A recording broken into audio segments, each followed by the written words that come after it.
When you are in panic mode, it's easier for your brain to go into thinking badly. There was a time in which Grandpa was very, very ill. I told you, I'm struggling with this thing with Grandpa. And you said, hey, do you think we should buy this picture for our home? And in my mind, immediately I went to, This is a woman who has captured my heart, who has fully loved and accepted me for who I am as a human being. Acclaimed Mexican actress, screenwriter, and producer starring in hits like Todos Con and No Manches Frida. Please welcome Martha Howes. there's moments in which you get used to an emotion. Over and over again, you repeat that emotion inside of you. It becomes you.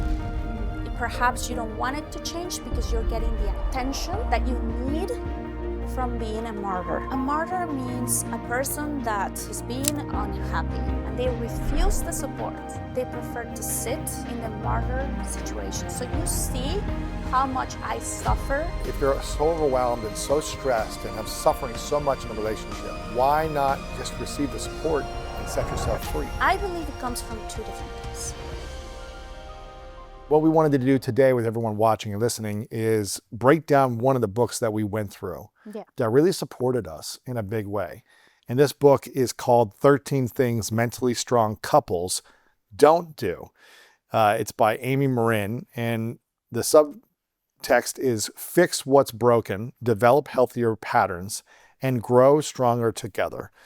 And I don't think we ever had anything to fix. It wasn't like we had something broken because we were starting the relationship and creating agreements and getting alignment and all these different things. But I think developing healthy patterns is something we were doing, and also finding ways to grow stronger together.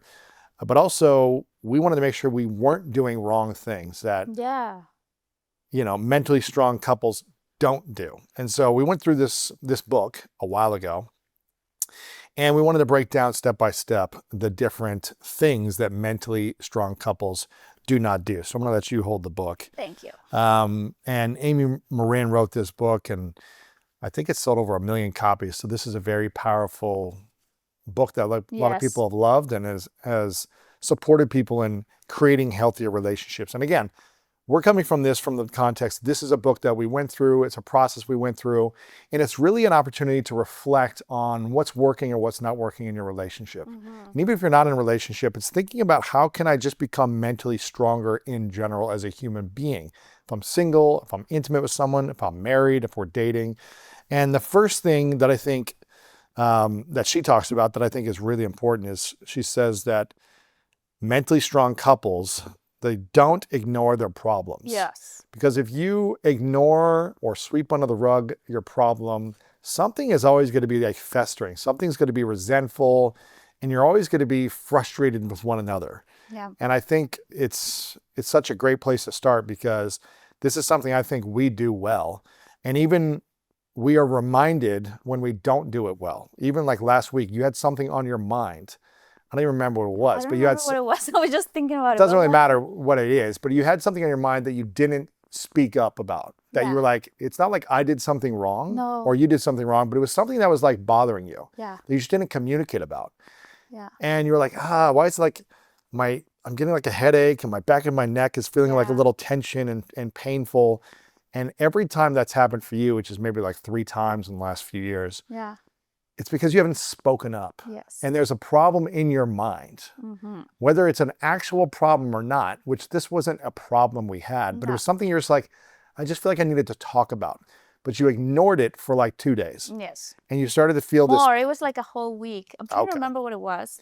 Because it wasn't important, meaning it wasn't important in the way. It wasn't an issue, but it was. It wasn't an issue for us, but it was something that was bothering you. It was like concerning you, and you just wanted to talk about it. Yeah. And once you did, you're like, oh, I feel better. Yes. And it was such an easy conversation. And it was easy conversation. And so it's ignoring your problems is going to become a bigger problem in your life, whether you're single or in a relationship. Yeah. And when we can create a healthy space of, hey, if there's ever an issue, let's address it sooner than later. Because if we don't address it sooner, it's going to be a problem later. I want to say that's a thing that I've had to work with, that I really had to work with myself. Why? It's not I don't ignore the problems. In my life in general, before I met you, but specifically because of the previous relationship, it was very hard for me to think about how to bring up a subject. Now, regardless, like, people in the past that I was with was diagnosed with narcissistic personality disorder. So it makes you, as in the other end of the receiving of that type of personality, it makes you very worried about how to bring up a subject because you start walking on eggshells as a normal pattern in your life. Yes. So then what happens is, I remember even when we started dating, and we talk about it recently, for me to bring up something that I was feeling like, this, doesn't feel, whatever it was, the feeling, even if it was a tiny feeling, I would think so much about how to bring it up, how to mention it, because I wasn't sure how you were going to react, because I had come from a conditioned way of thinking everything, even the slightest little thing, is going to create a blow up, from you, from in the past.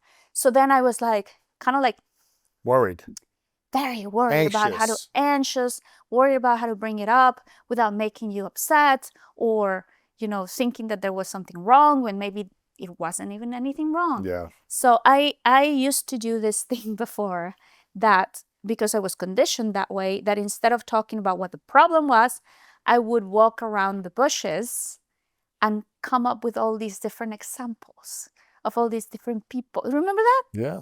How do we call it? The salt and pepper example?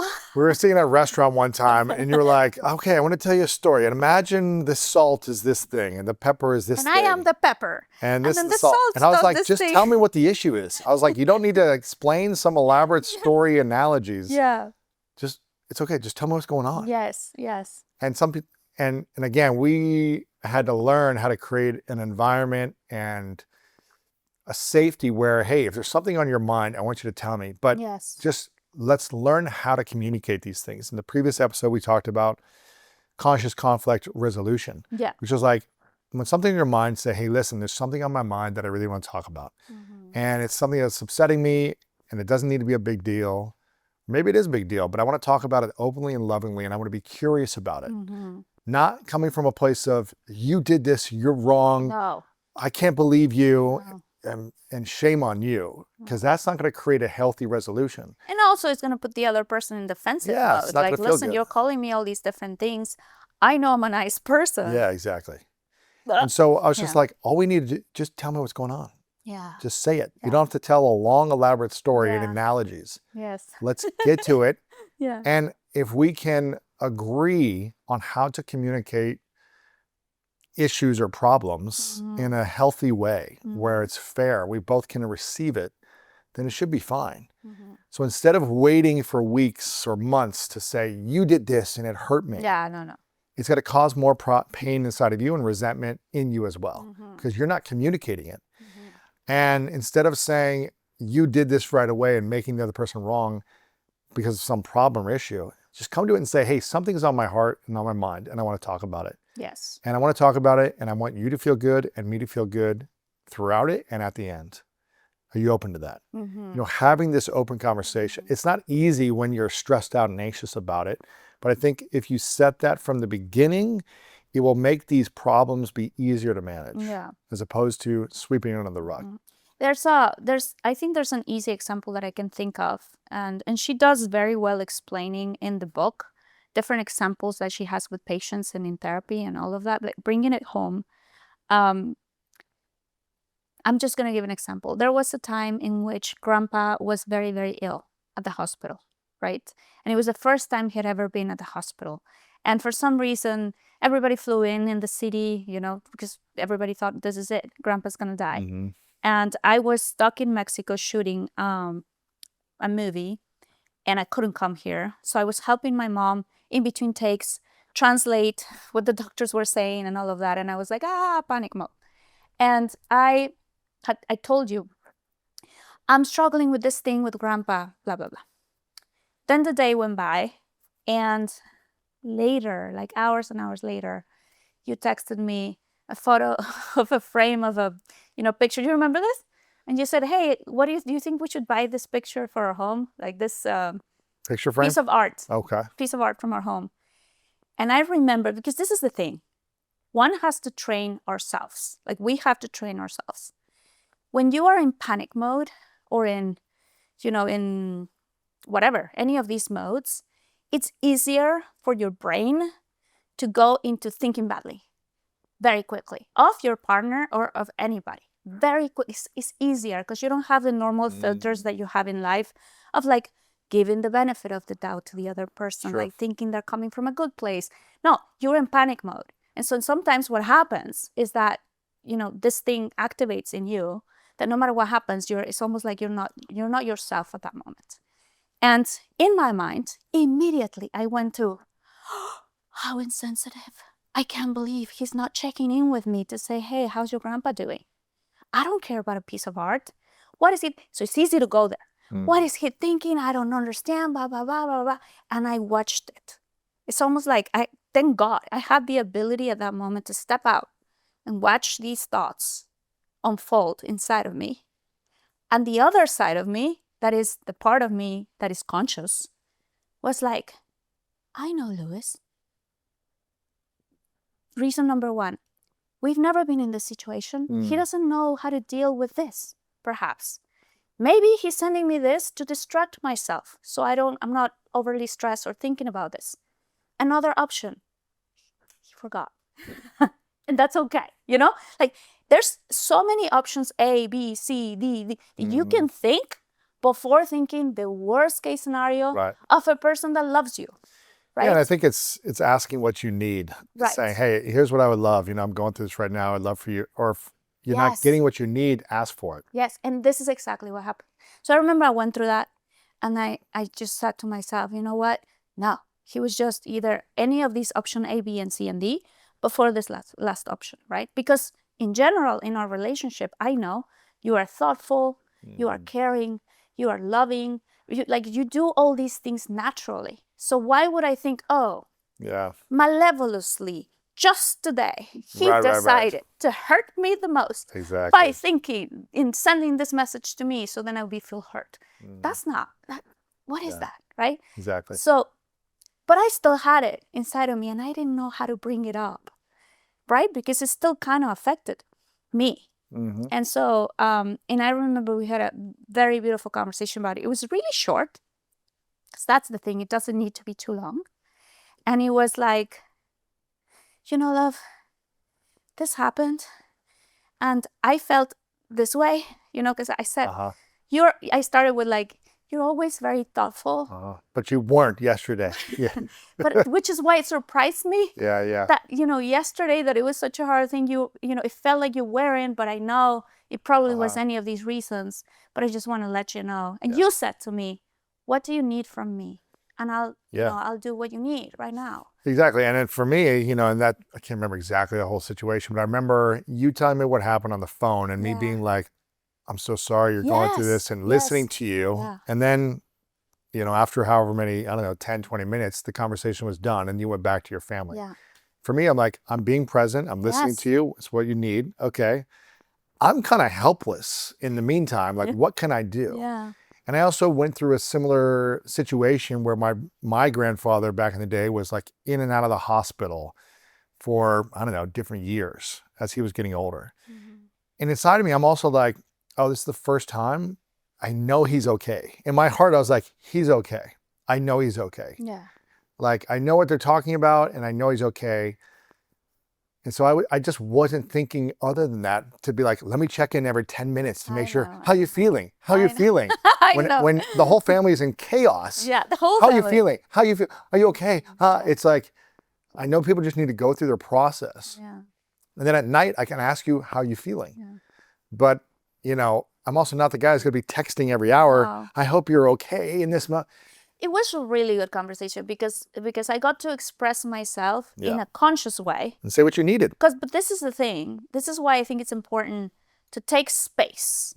Like if you react immediately to however you're feeling, and especially in this situation, that it was a hospital situation, you're most likely gonna react poorly. Yeah. And so in my mind, I was thinking this. So then I took my time. So that was good. Then I approached the conversation by saying to you, here's what I need. No, before that, it was saying to you, like, you're so thoughtful. You do all of these things, and you do. And then I told you, hey, But you didn't do this today. It was just, and it felt weird. And then I told you how I felt. So it was not like, oh, you ignored me the whole day. I don't know. I'm just saying words. But instead of that, it was like, I felt alone. Could you please check in with me more? Yeah. And I was like, I'm sorry, I didn't mean to make you feel alone. It's not my intention. It was not your I know it. And what so we tend to assume is the other person's intention. Yeah. And when you communicate and say, tomorrow, can you check in with me a couple times throughout the day? Then I know what to do. Yes. What you need. Yes. But if you don't communicate it, you're just going to be frustrated. Mm-hmm. Then there's the other thing very quickly when it says they don't ignore their problems. Another thing that sometimes happens, and it doesn't happen with us, but I've heard it happening to other people, is when people have a problem and they sweep it under the rug and they never get to talk about it. They don't get to the root of it. They don't get to the root of it or to try to understand. Let's say they explode with each other, something happens, it becomes an argument. Nobody says, I'm sorry. And then they behave the next day or even like a few hours later, like it never happened. They don't address to the root of it. They don't get to the root of it. Creates? I mean, for you, I mean, if you think about it. I feel frustrated. I'd be like, why did we just argue and we just swept it on the rug and we never got to the result of it? We never got to like a solution. I'd feel a little anxious. I'd feel frustrated. I'd feel resentful, all these things. That's how I would feel. So I'd be like, I need to talk about this. And if you don't want to talk about it, then what are we doing? Right. It'd be frustrating. Yeah. I feel like I didn't have a partner, so. And what happens when they talk about it constantly, or let's say not frequently, but you've brought up something and you brought up something and it doesn't get addressed. They say, yeah, I hear you. I'm here for you. I understand, blah, blah, blah. And it continues to happen. It'd be tough. It'd be tough. Yes. Very tough. But this happens. This happens in relationships. Yeah. Yep. 13 things mentally strong couples don't do. That's one of them. They don't ignore their problems. The next thing is, I'm not going to go through all 13 of these probably. I'm going to pick a few of them. The next one is they don't keep secrets. Ooh, that's a good one. Why do you think married couples or couples should keep any secrets? I think should keep any secrets? Do you think couples or married couples should keep any secrets? Is there any secrets you should keep? I don't think so. I think there's two different aspects here. One is, how do I say this? Being absolutely, completely transparent about everything you do and say and think, that's one thing. And another thing is being honest, which I think is different. So should you be one or the other? I think there's some things, for example, there are thoughts or things that can harm the other person that you might as well just keep them inside of you. Okay. Like, why would you share those things? Yeah. If it's something that you need to work on and you are consciously working on those things, to what purpose or what end are you going to bring it to the other person? That's what I'm talking about, transparency. Like being 120% transparent with everything you think. You don't need that. No, because you may change tomorrow, Yeah. Whatever it is that you're working on. But and honesty is important. Yeah. Yeah. And then I think in general, like if I start thinking in the terms of like, ooh, I should keep this a secret from Louis, that tells me this is something that I'm like, there's a line here that is that could be getting into like the dangers. Why would I keep that from you? Right. Oh, unless there's something that perhaps is not integrous or is not, so then it's a self-conscious exercise that you go, no. What do you think? Yeah, I don't think you should keep secrets. I mean, no. Well, I also said from the beginning when I first started dating you, I was like, I'm going to be honest about everything, and you may not like it. Yeah. So hopefully you can receive it and take it. Yeah. And I was just like, you asked me like stuff early on that I was like, you sure you want the answer to this? I know, I remember. I was like, oh, here it is. Yeah. And you're like, okay, like, all right. And so I think the other person has to prove that they can receive honesty and really take it in. I am so happy you're touching on that subject Because this is something that... Because if I'm honest with someone, you know, if I was honest with you in the beginning about certain stuff, like my past, certain things that maybe I'm not proud of or whatever. Yeah. And I'm like, oh, I really don't want to share certain things. But if you ask me a question, and I can either say, are you sure you want the answer? Or I kind of don't want to share. But if you want it, I'm going to tell you the truth. But if you hear the truth and you don't like it, it's kind of on you now. Because you've asked for the truth. Yeah. And so if you can't handle it, if you're reacting or something that's so crazy, I can't believe you, that's hurtful. But I'm like, this is something that happened in the past. So you mean like you shared something and people reacted? And you react to it, the truth.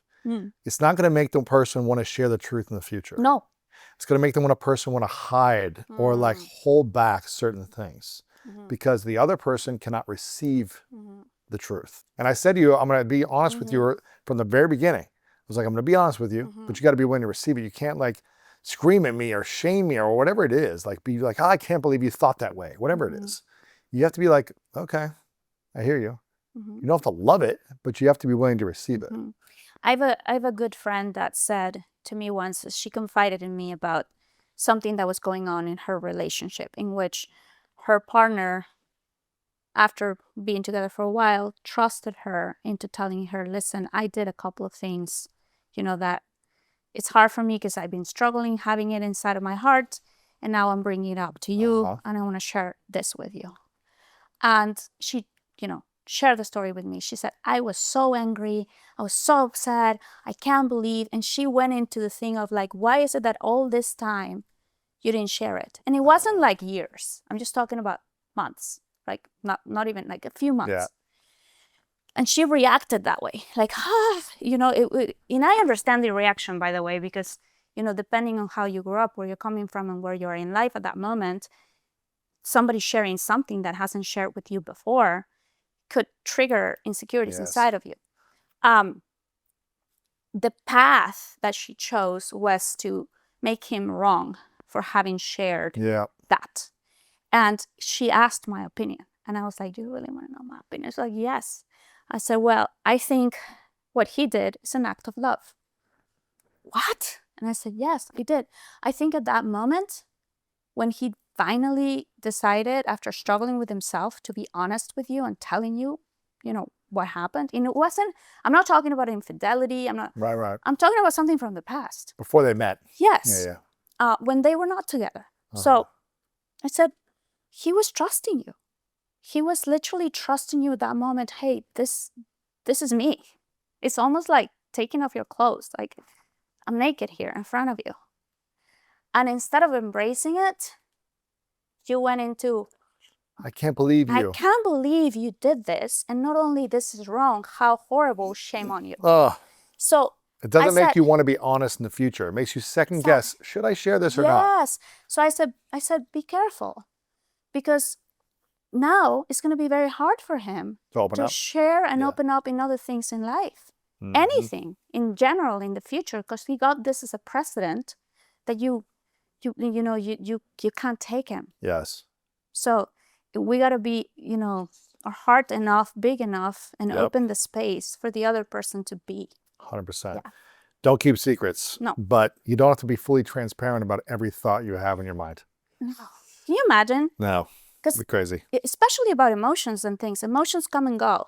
If you're like telling every single emotion you have to the person you're with, blah, blah, blah, all these things, and now I feel like this, and I feel... It'd be a lot. It's going to be a lot. It'd be a lot. Yeah. The next thing is, I think one of the most important steps is what mentally strong couples don't do, is they don't hesitate to set boundaries. Yes. And I think from the very beginning, I was very clear on my side that I needed boundaries in my relationship. Yeah. And I was clear with you that I didn't feel like I had those in previous relationships. Same with you. Yeah. And I was just like, this is who I was almost like trying to get you to run away from me, not in a bad way, but I was like, this is who I am. This is what I think. This is what I believe. Yeah. This is how I act. This is how I behave. Yeah. I'm not willing to do this. I am willing to do this. I was like, I don't care what you think of me. This is who I'm going to be. And take it or leave it, you know, type of mentality. It was so clear because, you know, in the past, You I was just also like, yeah. dated very Well, I was just explosive like, people. yeah, I was to just your like, word. I was never able to really be me without someone getting upset at me. So I felt like I had to keep the peace by changing who I was all the time. Yeah. And it was exhausting trying to keep the peace. And I think the best way to have peace in your life is to create boundaries and to hold on to those boundaries and to set a firm boundary on certain things. And I was just very clear early on. And it's not like this was ever an issue that we had to address something, but I was like, listen, one boundary for me is I will not be in a relationship where anyone screams, period. Oh, yeah, no, thank God. And so if you like to scream at me, it's not going to happen. We're not going to be together. And I just come from a relationship in which I was the receiving end of a lot of Screaming, explosion and screaming. me too. And I was like, I don't want this. And I was just clear, like, here are boundaries for me. Like, it can't even be a little bit that then gets more and more and more. So it has to be a clear boundary. There's no screaming. There's no this. This doesn't work for me. Now, it doesn't mean you have to be perfect with your emotions all day long. I'm not saying that. Yeah. But there are certain things that we should not accept. You shouldn't accept me to scream at you. You shouldn't accept me to do whatever, other things too that don't make sense for you. And it's just being very clear about that. And I think we were really good in the first year and a half when we started in therapy, which I think was another powerful thing.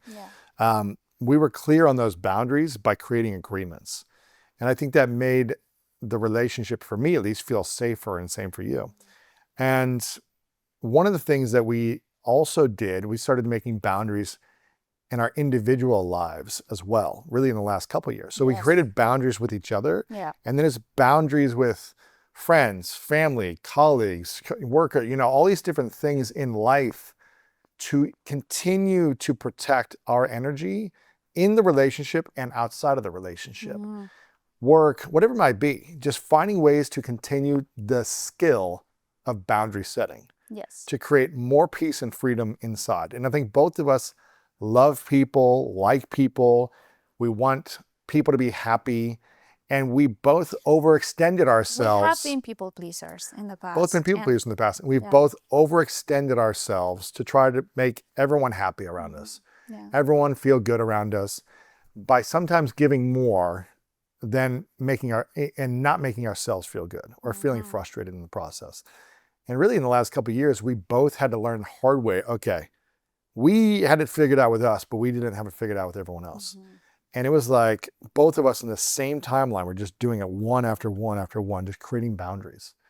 And it has given us so much more peace and freedom in life. And so, just because you're in a loving, beautiful relationship with someone doesn't mean you don't need to create a boundary with them around something. How do you think it's the best way to create a boundary, or the way that works for you? A loving boundary, and say, hey, listen, this is something. And when you do it early on and you communicate it early on in a relationship, and you don't just give in to everything, it's easier. It's harder to create a boundary 2, 5, 10 years in when you've never created one. But from the beginning, we did that with each other. Hey, this is something I want. You said, this is what I want to create in the next 2.5 years. If we're dating, like, I want to get married the next couple of years. I want to start building a family in the next 2, 3, 4 years. Is that something you want? And if it's not something I wanted, you'd have been like, okay, see you later. It would have been a boundary for you. If you're not at least open and interested in that same vision, and if you would have said, well, maybe he'll change. No. Maybe he'll be open to it once he falls in love with me in a few months. Maybe I'll convince him. Maybe I'll fix his mentality and he'll want to do it in 3, 4 years. And then 3, 4 years comes and I haven't proposed and we're not engaged and we're not married and I'm not speaking about family. You would be resentful and frustrated. You'd still be like nagging at me constantly. You'd be like, why aren't you doing this? Why aren't you doing this? Underneath, it's because I wasn't meeting an expectation because you didn't set a boundary.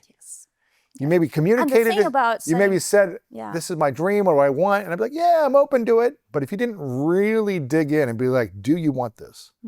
Are you clear? And if I didn't want it, you could have been like, okay, this relationship doesn't work for me. That's a boundary. And it's a loving boundary. You don't have to yell at someone or shame them. Just, all right, it doesn't work.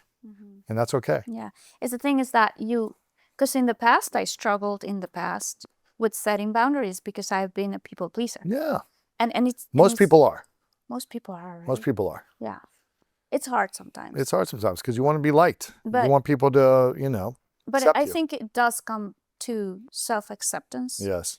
And being okay with walking away from. Walk away. Seriously, it's like Walk away. walking away from that situation. That's it.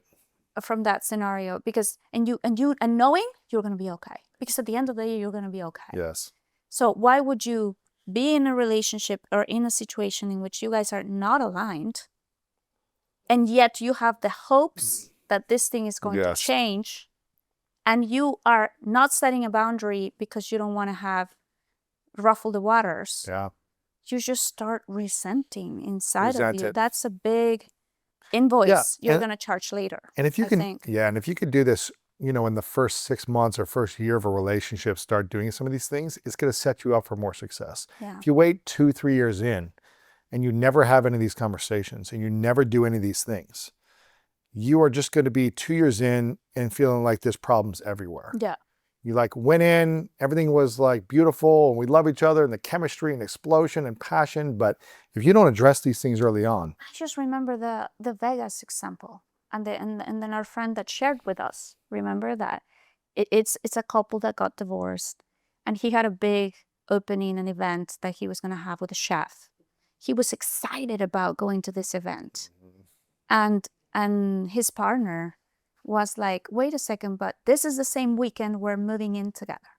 So we're moving in together and you also have this event. And it was just an evening, a few hours. And he was just sharing with us, I decided not to go to the event that I was very excited about. It was my passion event. Yeah.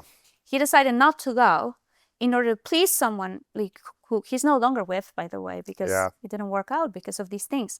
He didn't set a boundary. And it was beautiful because he said, that's on me. I didn't set a boundary. Yeah, I didn't go and communicate, I'm doing this, and allow her to be upset. And he said, that set the precedent for our entire relationship, because I gave in once to make her happy. And then I gave in every time that I wanted to do something. Yeah. She needed me. There was a breakdown. So I always gave in to try to keep the peace. And then that's not setting a strong foundation. No.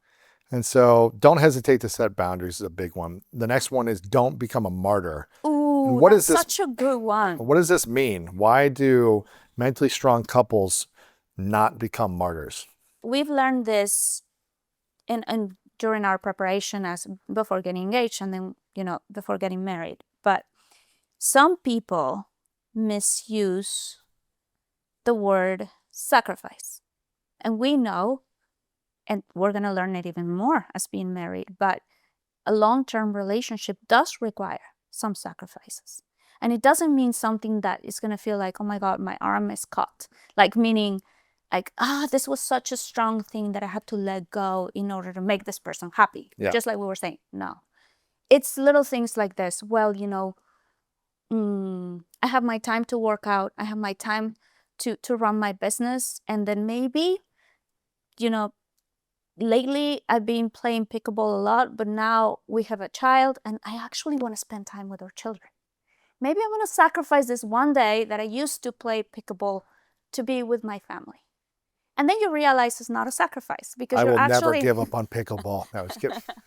I love that you play pickleball. I will never. No, it's just the first thing that came to my mind. Yeah, of course. But you realize... Or you're like, I'm going to get up earlier. I'm going to do something else. Exactly. It's maybe I can change the pickleball thing in the morning. I'll call my friend and see if we can play. Yeah. But those are the sacrifices we're talking about, right? Yeah. Somebody gets sick. Okay, well, that's a sacrifice.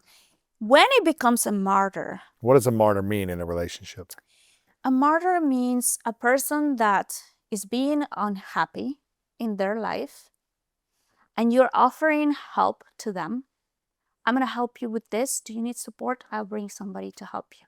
You need this, you're struggling with this. And they refuse the support because they are, it's almost like subconsciously, they prefer to sit in the martyr situation. So you see how much I suffer for us and the relationship. And I'm not willing to receive support unless it's like you sacrificing more to be miserable with me or something. When they become competitive, because it happens to men and it happens to women.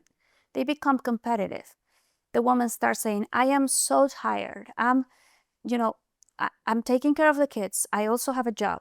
I'm doing all these things. I'm putting all my efforts. I'm making you food. I'm all this. I'm exhausted. And then the man says, well, I've been working on this, that, trying to bring more money to the household. I'm doing all these things. I suffer more than you. No, you suffer more than me. And you're literally taking an accountability of who is suffering more, and you're making the other person the subject of all your suffering. Yet, when the other person tries to support you, you say no. Because how do I explain Why wouldn't this? people receive the support if they're in a martyr position? Why wouldn't they receive the support? Yeah, why won't you receive it? If you're so overwhelmed and so stressed and have suffering so much in a relationship, why not just receive the support and set yourself free? I believe it comes from two different things. But this is my personal belief. Again, I'm not an expert, but this is what I think. I think one of them is sometimes, it can happen to all of us, there's moments in which you get used to an emotion. Over and over again, you repeat that emotion inside of you. It becomes you. It becomes your reality and your version of reality. And when a solution is being offered to change that, perhaps you don't want it to change because you're getting the attention that you need from being a martyr, in this case, from being a victim of what's happening. It's almost like a subconscious game that inside of you, you want to be freed of this, but subconsciously you don't want to, because you are getting the attention that you want by saying, look at all what I'm doing. And look at my suffering. Look at my suffering. And the other thing is, because your suffering perhaps is validating you, your existence. Because if I get help, if I do these things, then what am I here for? I'm not needed anymore. Then I'm not worthy. So it's all, obviously, I think it's subconsciously that I think this is happening inside. If you help me, and I'm used to arguing with you, and unless there's an argument in my life, I don't feel alive, because I'm used to all the chemicals and the emotions that an argument brings. I don't want to change that, because this is me. If I don't have these things, no, I mean, I do. You want to change it, but it's your identity. You say you want to change it, but you really don't want to change it. Because it has become your identity. It literally has become your identity, I think. And so it's kind of like comes both ways. Chemically, you're feeling the emotions, and unless you feel those emotions, you don't feel alive. And the other thing is, if I get all the help and all the stuff, how am I going to get the emotions I was getting for being a martyr? And if I get the help, then am I really worth as a person? Yes. Because perhaps me being a martyr proves that I exist, that I'm worthy of your love and recognition and validation. I don't know. Don't become martyrs. That's going to make your relationships suffer for sure. The next one is they don't use their emotions as weapons. Would you want to say an example of that one? Not using your emotion as weapons? Yes. I don't really feel like I have a lot of extreme emotions. No, you don't. That I would use as a weapon. So I don't know if I understand this. But I have had previous relationships where, the people I chose would use like the silent treatment emotion. It was like not talking to me for days as like a weapon. It's like, I'm not going to speak to you. I'm not going to talk to you. Or I'm going to explode on you if I think you did something wrong. Would they tell you what you were wrong at? Maybe, maybe not. But it's just more of like using it as a weapon to try to get, I guess, me to come back and apologize or like do something differently. But really it was like trying to get me to change the person I am to make them feel safe. And then if I would change, they would keep doing it to change more and more until I've just become a shell of a person.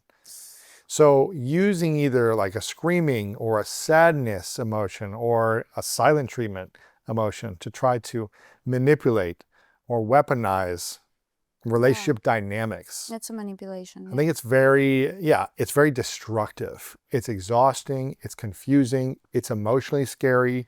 All these things. It doesn't make you feel like you have a safe nervous system when the person you love and have committed to emotionally, sexually, spiritually, all these different things, if they're playing emotional games with you, And if they're not just communicating consciously, hey, I've got an issue with this, can we talk about it? Yeah. And I think that's what, mentally strong couples don't do, is they don't weaponize their emotions.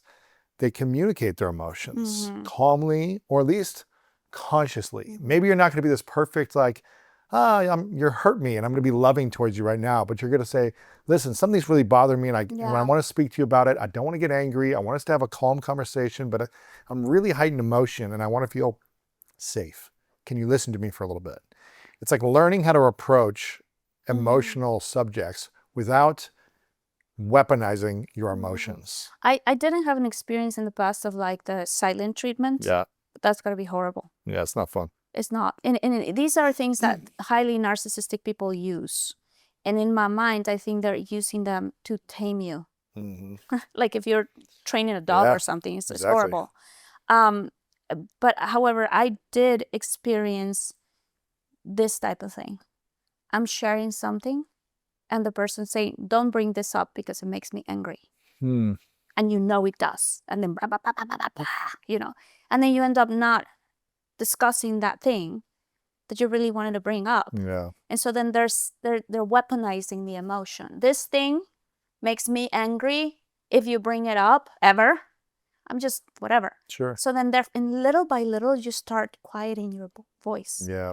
Like it really starts happening. Yeah. And in the previous episodes we talked about, conscious conflict resolution. Yeah. Like learning how to resolve conflict and not saying, don't speak about this ever, or this makes me angry every time you say this. Yeah. There are probably like things that like frustrate me, or maybe I'm like, I don't want to have this conversation right now.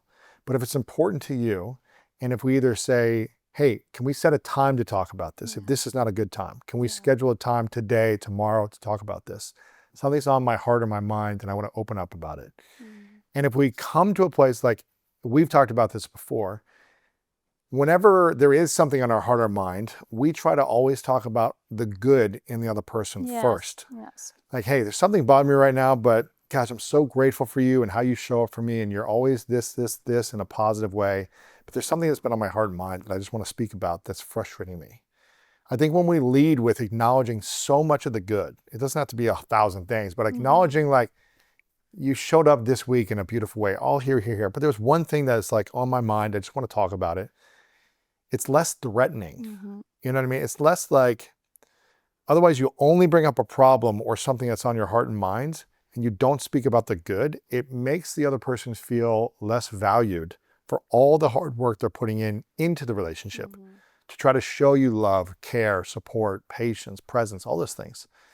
And I just think you succeed in relationship more when you acknowledge the person and express gratitude towards the person before you bring up some challenge you're facing. Yes. I just think you're always going to do it. Yeah. You're always going to feel more love instead of frustration and resentment. So they don't use their emotions as weapons. And the next thing I think is massive, which is they don't try to fix each other. And we have married friends that, from the beginning of their relationship, that, the woman will say, he was a project and I wanted to like, oh my goodness, yes. I wanted to help him and I wanted to fix him. Yes. And I saw issues in him that I wanted to like help him overcome it. And I think that's coming from a good heart and a good intention, but you can't go into a relationship trying to fix or solve the other person's problems or pain. Maybe that bonds you in the beginning and allows you to develop some type of relationship where you're like saving the person and they really feel taken care of and you're taking care of them and this like bonding experience, but that's not healthy. No, because then it starts becoming a fusion. Oh yeah. And then when it becomes a fusion, it goes from a bond to a fusion. Then what happens is you literally create a codependent relationship in which one person is dependent of the other one in order for, me to feel taken care of and helped and seen. You can fix me. Yes. Right? Like I need you. I literally need you to feel safe and seen. And then the fixer. And then the fixer, that's the codependent person. It's like that's the person that in order for them to feel worthy, they need somebody that really needs them. So they kind of like blend each other perfectly in a bad way because it creates a fusion that is not healthy. Yes. And the dependent needs the codependent in order to create these things. And what really you are creating is a prison around the two of you. Mm. And the other thing is, I remember back in the day in therapy, because I was struggling with this same relationship we're talking about, I was like so confused about all these jumping different emotions, all this anger and all this that I wasn't experienced, but I was like the receiving side of it. Yeah. And so then I was coming from a good place into saying, hey, read this book. Hey, listen to this podcast. Hey, why don't you do this? Hey, why don't you do that? And I remember my therapist said at the time, you don't realize what you're doing. It's coming from a good place because it comes from a really good heart. But you're putting yourself above this other person. This other person doesn't want you to be their coach. They don't want you to be their therapist. They want you to be their partner. Considering that this person had issues, and she said, listen, we're going to discuss these other issues that are narcissistic. But like in reality, this is a lesson for you to learn that it's not your job to fix him. It's not your job. What are you doing? You're not only going to end up resenting all the time and all the effort that you're putting, but also he's going to end up resenting you because you're putting yourself above him. Meaning, I know better. I have the knowledge. I have the books. I have the podcast. You learn from me. And I had never seen it that way because I always thought, I'm coming from this place of being helpful. But just like, Yeah, and it's like, if you're trying to fix someone, you don't accept them for who they are. Yeah. And if you don't accept them, you shouldn't be with them. I don't think you should. It's either accept the person you're choosing to be with. Like, get to know the person before you fuse with them. Sexually, emotionally, psychologically. Don't fuse or bond with someone before you get to know them. Once you get to know them and you see if their words and their behaviors are in alignment, if they match, actions and words, then you have to ask yourself, can I fully accept this person's personality? All of them.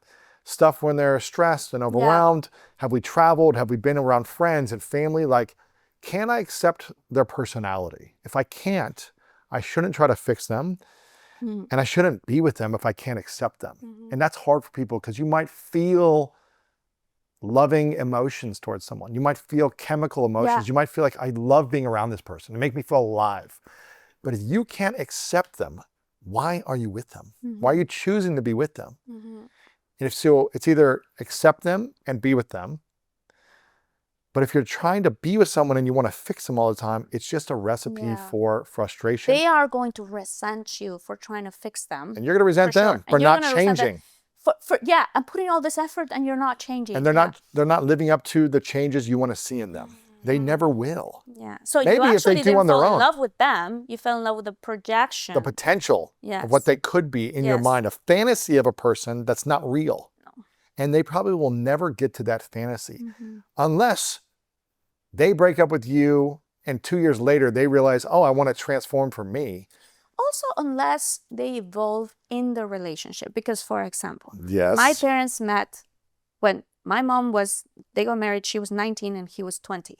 Can you imagine how much But they both had a growth mindset. Yeah, they did. They both had a willingness to want to grow on their own, not for the other person. Maybe they wanted to become better for their family, but it was like a desire that I want to become a better man. You want to become a better woman. Yeah. We just want to be better in life. And that the partner benefits from that growth mindset. Yeah. But if you're they also went through things. I'm just saying, like in general, like the stories that my parents they were 19. Literally, they were children. Exactly. But at the same time, they had the love. This is the thing my mom says. Although I got married when I was 19, I asked your dad the hard questions. Early on. And I'm not saying you shouldn't encourage your partner to like, you encourage me to take supplements. You encourage me to do healthy things. When I'm like at midnight, I'm like, I want to order some Pinkberry right now. You're like, you sure you want that right now?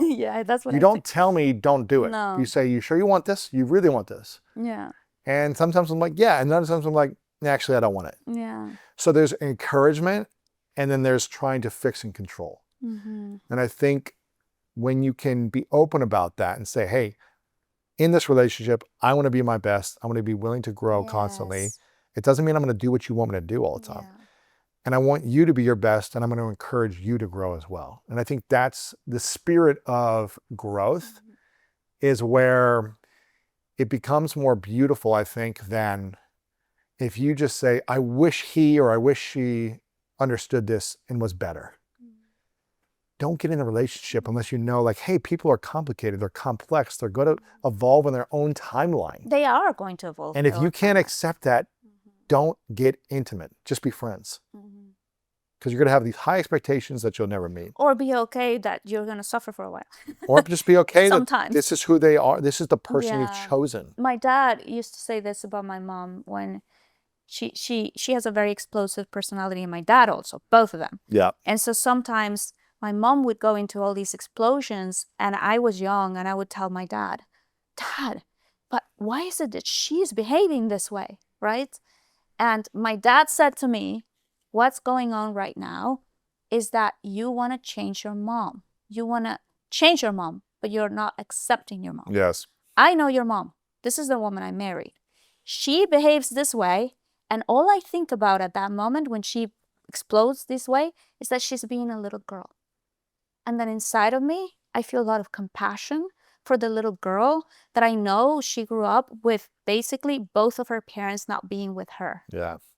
And so this is how I think. My dad has never gone to therapy, but he already figured out that his compassionate side of him was coming forward to see the little girl in my mom, although she was, 40 at the time, whatever. He saw the little girl coming out, and he knew how to step aside and watch it and be there for her. Yes. But they figure it out. Like there's a moment, and then later in life, my mom started catching herself. And sometimes she doesn't, and sometimes she does. But he says, you're trying to change your mom. I'm walking with your mom in life. Yes. This is where she is right now. So I think that's beautiful.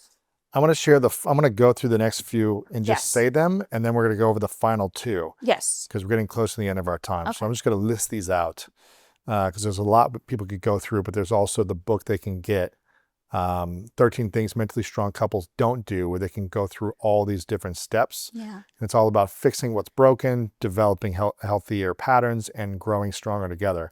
So I'm just going to list these few. They don't try to communicate with disrespect. Yeah. Again, I don't want to go into this right now, but whenever couples disrespect each other, it just creates resentment. And so don't communicate with disrespect. And it might be challenging to do, but this is just a key foundation. We don't do this. Huge. Yeah, and if we did, we probably wouldn't be together if we were just disrespecting all the time.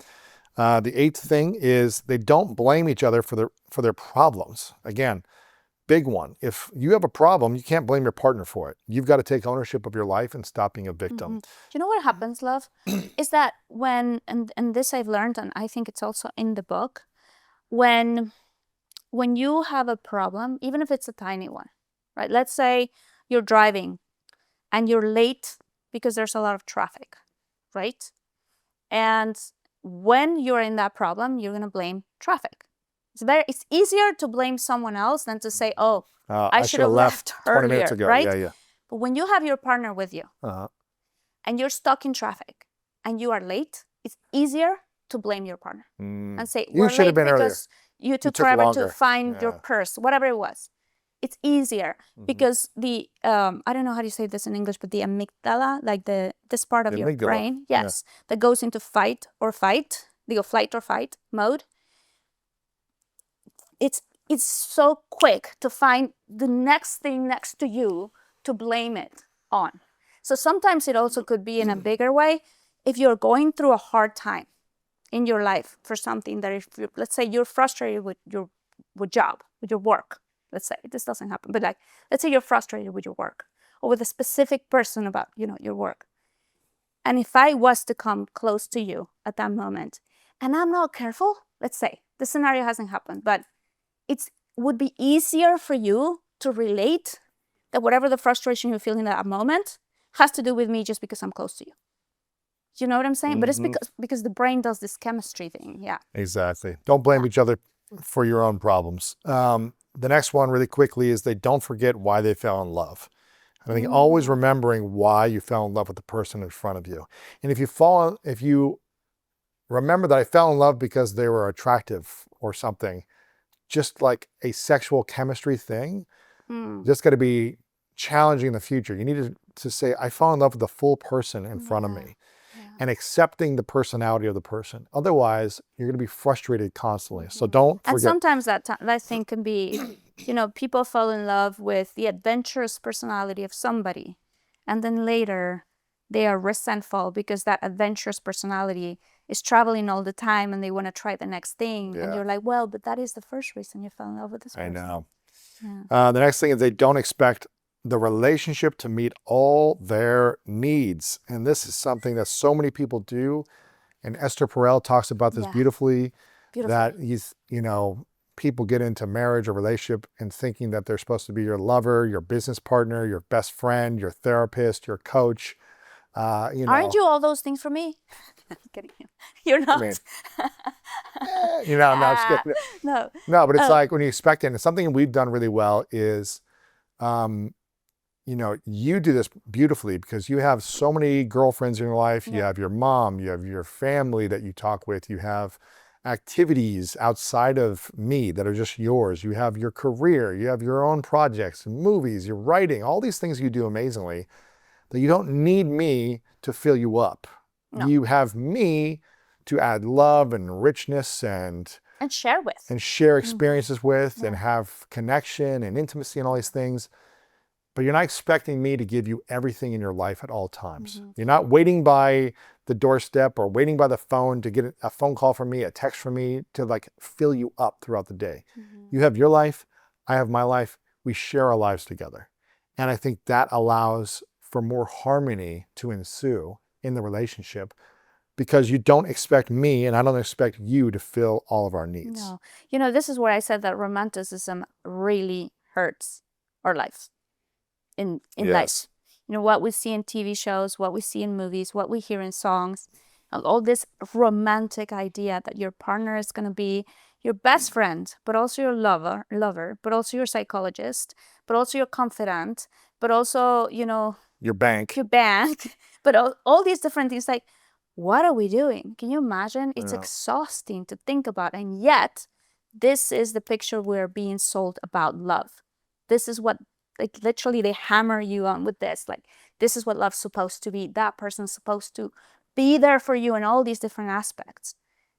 In my opinion, there's things, for example, that I can be struggling with that I can share with you. I always share everything with you. But I mean, wouldn't it be nice sometimes to have a little bit of a filter and say, you know what, this thing is just an emotion. It's going to come and it's going to go. Why would I even bring it up? Yeah. Or if this thing is something that I don't know, has to do with my period and has to do with hormones. You don't need to bring everything to me. No, I have friends, girlfriends that I go, has it ever happened to you that this thing? And we vent with each other. Yes, this thing that. And you let it go. And then I let it go. Yes. And then by the time I see you, I don't even have it in my mind. Exactly. It's not that I don't want to bring it up. It's just, I just don't have it anymore. Yeah. So it's balancing all these things. Don't expect your relationships to meet all your needs. I'm going to go through the last three really quickly. They don't neglect their partnership, meaning they're willing to keep investing in it. They don't take each other for granted, which is a big one. Something we do every night is we talk about what we're grateful for from the day and what we're grateful for of each other. And it's like, it doesn't have to be all day long what I appreciate about you. But I think little things. Once a day, a little moment of just saying, here's what I appreciate about you. It just shows you're not taking each other for granted. And it doesn't mean, if maybe words of affirmation is not your strategy for love, and it could just be, I'm going to do service, I'm going to do other things to show I'm not taking for granted, but finding what works for you. I want to ask you something, because I think this is important. What makes a man feel appreciated? I mean, it's probably different for every man, but for me, I like hearing thank you. I like hearing thank you for what you do. As a provider, someone that's going to go out and want to provide and want to lead, protect, provide, and serve. all I want, and I think a lot of men want, is thank you for doing what you do for us. How important is appreciation for a man? I think it's very important, but I think it's important for me. And I think if you didn't just say thank you, it doesn't need to be like, you're the most amazing man, like every day, but just thank you. That's all it is. Thank you for doing this. Thank you for thinking of me. Thank you for providing for us. Thank you for taking care of this. I will freaking do anything, you know. I will go above and beyond with just a little thank you and a little appreciation. It's why you do it so well. You do it so well with me. And I think it just makes me want to go create more and serve more and show up for you more, because you give a little and I'm going to give a lot. You give more, I'm going to keep giving more, you know. So it's just, it makes you feel seen, accepted for the work you're doing when no one's watching, you know. Yes. And I think that's what I appreciate, and it's what I think a lot of men appreciate. So I think it goes both ways too. I think it's important for women to feel appreciated for all the things that we do that sometimes men can take for granted. yes. You know, even little things that we think about, oh, he doesn't have any socks, I'm gonna get him some. Yeah. Oh, I heard him talking about this vitamin thing, I'm gonna research and buy some more, you know, all these things. And let's imagine a situation that doesn't happen to us, but I've heard about it, like all of these Amazon boxes. What is this thing that you know, Yeah.